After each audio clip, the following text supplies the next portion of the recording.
정읍에서 구제역이 발생해 200마리의 소가 살처분됐습니다. 백신 접종이 이루어졌다지만 항체 형성률이 5%에 불과해 논란이 되고 있습니다.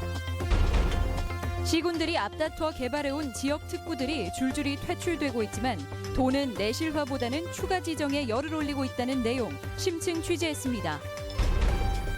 군산 BTL 하수관거 사업에 대해 검찰이 또다시 무혐의 결정을 내리자 시민단체들이 재수사를 촉구하고 나섰습니다. 여러분 안녕하십니까? 전북권 뉴스입니다. 정읍 구제역 발생의 파장이 현실화하고 있습니다. 대규모 살처분에 수출길도 막혔는데 농장주는 백신까지 접종했다고 주장합니다. 그런데도 항체 형성률이 고작 5%인데요. 축산 농가들의 불안감이 커질 수밖에 없습니다. 유룡 기자의 보도입니다. 정읍시 산내면의 한 한우 단지. 포크레인이 단지 주변 산기슭에 구덩이를 파고 있습니다. 축사 내부에서 안락사된 소들이 줄줄이 구덩이에 매몰됩니다. 길이는 25m 이상 못 파고 폭은 8m 비닐을 밑에다 깔고서나 해야 하기 때문에 한우 4마리가 침을 흘린다는 신고에 역학조사를 벌인 결과 양성으로 확인돼 긴급 살처분이 진행되는 것입니다. 해당 농장과 연이어 있는 총 4개 농가 174두가 예방적 살처분 대상이 되었습니다. 대규모 살처분뿐 아니라 구제역 확산을 막기 위해 정읍 가축시장이 폐쇄됐고 13일까지 소와 돼지의 타 지역 반출도 금지됐습니다. 1년 만에 재개된 한우 홍콩 수출이 또다시 중단돼 구제역 재발은 축산업계에 큰 충격을 몰고 왔습니다. 하지만 해당 농장의 구제역 항체 형성률이 불과 5%, 20마리 가운데 1마리만 항체가 형성된 것으로 밝혀져 논란이 일고 있습니다. 이 농장주가 내가 낫다고 공병만 내놓으면 저희들이 확인할 수가 없지 않습니까? 녹은 거를. 그래서 전라북도는 백신 접종 의무를 준수하지 않았을 경우 보상금을 최대 50%까지 감액할 수 있다고 밝혔지만 구제역 예방 백신 정책의 실효성에 대한 의문이 커지고 있습니다. MBC 뉴스 유룡입니다. 조류 인플루엔자 AI와 구제역 여파로 정월 대보름 행사 취소가 이어지고 있습니다. 전라북도는 이번 주말 열기로 돼 있는 도내 67군데 대보름 행사 가운데 52곳이 취소됐고 10군데는 규모를 축소했으며 무주와 남원 등 5곳만 예정대로 행사를 진행한다고 밝혔습니다. 야생조류 사체에서 AI가 발견된 전주시도 전주 기점놀이 대보름 행사 등 모두 9개 행사를 전면 취소했습니다. 임대형 민간투자 군산 BTL 하수관거 사업에 검찰이 또다시 무혐의 결정을 내렸습니다. 시민단체들은 재수사를 촉구하고 나섰고 군산시는 뒤늦게 사업자 징계를 검토하고 있습니다. 박찬익 기자가 보도합니다. 시공하지 않고 준공도면만 거짓으로 작성한 관로가 최소 3km에 배수 설비는 400여 개. 경찰은 이렇게 부풀려진 공사비가 40억 원에 이른다며 검찰에 기소 의견을 올렸습니다. 공사 부풀리기 정황이 드러났지만 검찰은 혐의 없음을 통보하고도 공식적인 해명은 회피하고 있습니다. 지금 이야기할 수가 없어요. 지금은 수사가 최종 결정이 안 됐기 때문에. 결국 부풀리기 공사를 해도 들키지 않으면 그만이고 드러나더라도 유지 보수만 해주면 문제가 없다는 얘기입니다. 처벌하라! 처벌하라! 처벌하라! 군산 지역 24개 시민사회단체는 3년 전 이미 한 차례 무혐의 결정을 한 검찰이 2년여 걸친 경찰의 수사마저 물거품으로 만들었다고 주장합니다.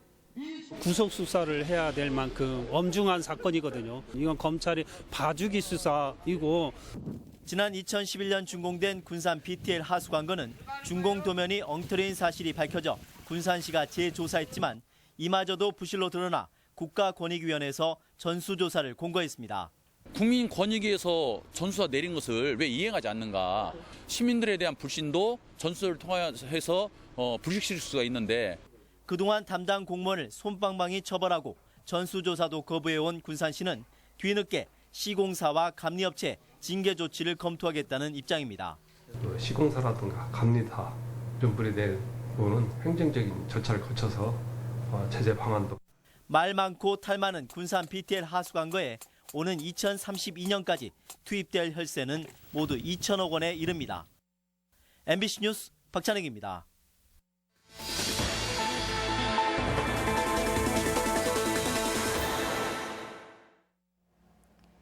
지역 특성에 맞는 경제 사업을 취지로 도입된 도내 지역 특구가 줄줄이 퇴출되고 있습니다. 사업성보다 단체장 치적 사업으로 추진되면서 예견됐던 결말인 셈인데 전라북도는 아직도 추가 지정에만 관심이 있습니다. 집중 취재 정태우 기자입니다. 인기 드라마 촬영 세트장으로 반짝 특수를 노리다 영상문화 특구까지 지정했던 부안군. 몇 년이 지난 지금 세트장 한옥 창호는 성한 곳이 없고 내부는 흉물스럽기까지 한 데다 곳간마다 쓰레기가 넘쳐납니다. 간혹 찾는 관광객조차 이내 발길을 돌립니다. 눈 안 찌푸리게 좀 해야 하고 그래야 되는데 뭐 그때 당시 지자체장이 그냥 생색만 내고. 특구 지정과 더불어 5개 광고물 규제 특례까지 추진했지만 써먹을 기회는 없었습니다. 계획을 세웠을 때 민재유치 시설이 들어오면 그 뭐 간판이나 이런 것들을 5개 광고물에 도촉을 안 받고 저희가 하려고 했는데 근데 민재유치가 되지 않다 보니 급기야 부안 영상문화특구는 지난해 말 지정이 해제됐습니다. 관내에 포도 재배 농가가 많다는 이유만으로 추진된 완주 포도주 산업특구. 관련 기업도 생산 노하우도 산업 인프라도 없었지만 수천만 원을 들여 유럽 시찰이 추진됐고 16억 원이나 투입해 덜컥 포도주 공장까지 먼저 지어버렸습니다. 하지만 수입한 묘목은 1년도 되지 않아 갈아엎었고 공장 역시 용도를 찾지 못해 방치돼 있습니다. 지정만 받았다가 바로 해제했어요. 네. 그냥 이행도 안 되고 사업이 실현 가능성이 좀 없어지니까. 결국 한치의 진척도 없이 포도주 산업특구는 전국 제1호 퇴출이라는 불명예를 안았습니다. 관내 원광대학교 의료 기반을 특성화하겠다며 추진된 익산 양한방 의료연구단지 특구. 부실한 진행으로 초기부터 대표적인 문제 사업으로 분류됐지만 황등의 대규모 산업단지까지 추진됐습니다. 몰려올 것이라던 기업들은 접촉이 없었고 공장 부지에는 잡초만 무성해졌습니다. 입주 기업은 하나도 못 구했어요? 어쨌든 그 관련으로 해서는 입주를 못했었어요. 결국 익산 또한 2013년 사업을 접을 수밖에 없었습니다. 지역 특성에 맞는 경제사업 개발을 목적으로 참여정부 주요 정책으로 도입된 지역특화 발전 특구제도.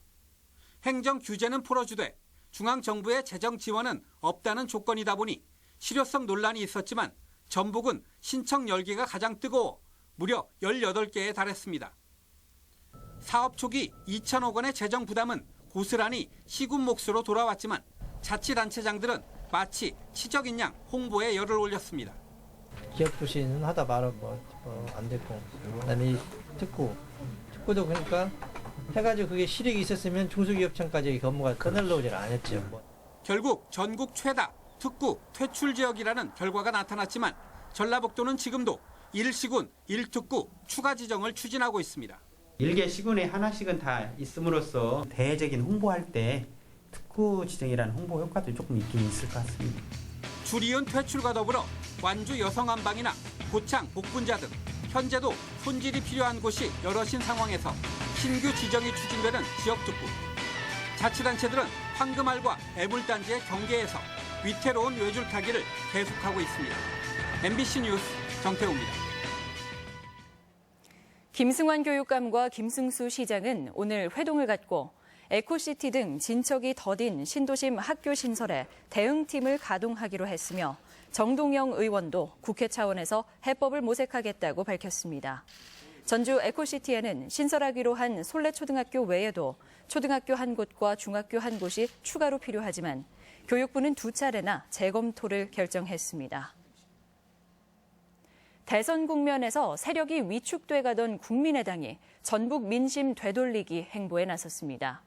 손학규 전 의원 측과 통합을 계기로 호남에서부터 지지율 반등을 기대하는 모습입니다. 이종휴 기자가 보도합니다.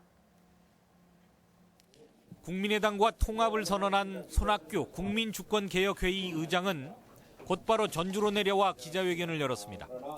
손 의장은 민주당이 아닌 새로운 개혁 세력으로 정권 교체가 이루어져야 한다며 호남이 중심이 돼달라고 호소했습니다.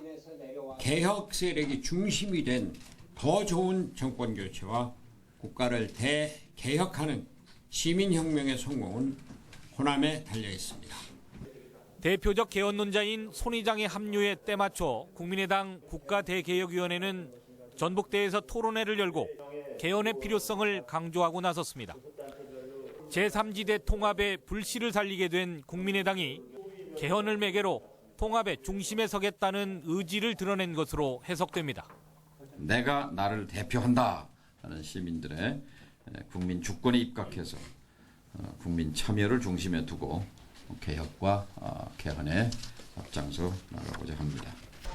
국민의당은 다음 주에는 현장 최고위원회를 구제역이 발생한 정읍에서 개최하는 등 전북, 호남과 접촉을 늘려가며 대선 국면에서 하락세인 호남 내 지지율을 반등시킨다는 방침입니다. MBC 뉴스 이종휴입니다. 민주당 전북도당은 김춘진 도당위원장을 위원장으로 송하진 도지사와 이춘석 의원, 그리고 단체장과 시군 의원 등이 참여하는 전북비전위원회를 출범시켰습니다. 전북비전위원회는 앞으로 대선 과정에서 대선 후보 캠프와 유기적으로 소통하면서 전북 발전을 위한 정책과 공약을 발굴, 제안할 예정입니다. 전라북도에 따르면 박근혜 정부 들어 전북 출신 강요는 차관급 4명에 불과하지만 참여정부 때는 장차관 포함 전체의 8.2%인 14명으로 대조를 보였습니다. 참여정부 시기 전북 출신 장차관 비율은 역대 정부 최고 수준이었지만 광주 전남 27명, 대구 경북 32명에 비춰보면 전북 인사차별은 여전했던 것으로 나타났습니다. 오늘의 간추린 뉴스입니다. 전주 서부시외버스 간이정류장이 내일 개통됩니다. 전북교육청 인근 대로변에 자리 잡은 서부시외버스 간이정류장은 부안과 정읍, 김제, 목포 방면 등 25개 노선이 하루 평균 195회씩 운행돼 서부권 주민들의 시외버스 이용이 편리해질 것으로 기대되고 있습니다. 군산지방해양수산청에 따르면 지난해 군산항에서 처리한 물동량은 1,960만 톤, 컨테이너 5만 6천 TEU로 전년 대비 6% 증가했습니다. 이는 자동차의 수출 감소에도 중국 신규 항로가 개설되면서 컨테이너 화물이 전년 대비 27% 증가했기 때문입니다. 한방추나요법의 건강보험을 적용하기 위한 시범사업에 우석대 부속 전주한방병원과 민간한의원 등 3곳이 선정돼 오는 13일부터 운영됩니다. 추나요법은 한의사가 손이나 신체 일부분을 이용해 관절이나 근육 등을 교정하는 근골격계 치료요법입니다. 산업연계교육활성화대학으로 선정된 원광대학교가 오늘 프라임 사업 연계 산학연관 포럼을 개최했습니다. 김도종 원광대 총장은 4차 산업혁명 전환기를 맞아 국가 발전을 위해 산학연 협력을 강조하고 사회가 원하는 맞춤형 인재를 양성해 나갈 계획이라고 밝혔습니다. 간추린 뉴스였습니다. 전북지방병무청은 군부대의 결핵 확산을 방지하고 입영 전 치료 기회를 보장하기 위해 최장 1년까지 병역을 연기할 수 있는 규정이 신설됐다고 밝혔습니다. 대상자는 입영 5일 전까지 보건소 등에서 발행한 결핵 치료 확인서를 병무청을 방문해 제출하거나 홈페이지에서 연기를 신청할 수 있습니다. 전주시는 시내버스 노선 개편을 앞두고 60년 만에 처음으로 시내버스가 들어가는 중화산동 안행로에 지주형 표지판을 설치하는 등 오는 15일까지 승강장 정비를 마무리합니다. 신설 정류장은 안행로 구간, 양방향 정류장 등 모두 22곳이며 노선 조정과 변경에 따라 3곳의 정류장이 옮겨지고 15곳은 폐지됩니다. 진안군이 전담부서를 신설하고 인구 늘리기에 나섰습니다. 군은 1단계로 연말까지 인구 감소 제로화를, 2단계로 2020년까지 인구 3만 이상 늘리기 목표를 세우고 출산 장려 정책과 일자리 창출, 정주 여건 개선에 나설 계획입니다. 지난해 말 진안군 인구는 2만 6,069명으로 최근 5년간 2천여 명이 감소했습니다. 전북권 뉴스였습니다.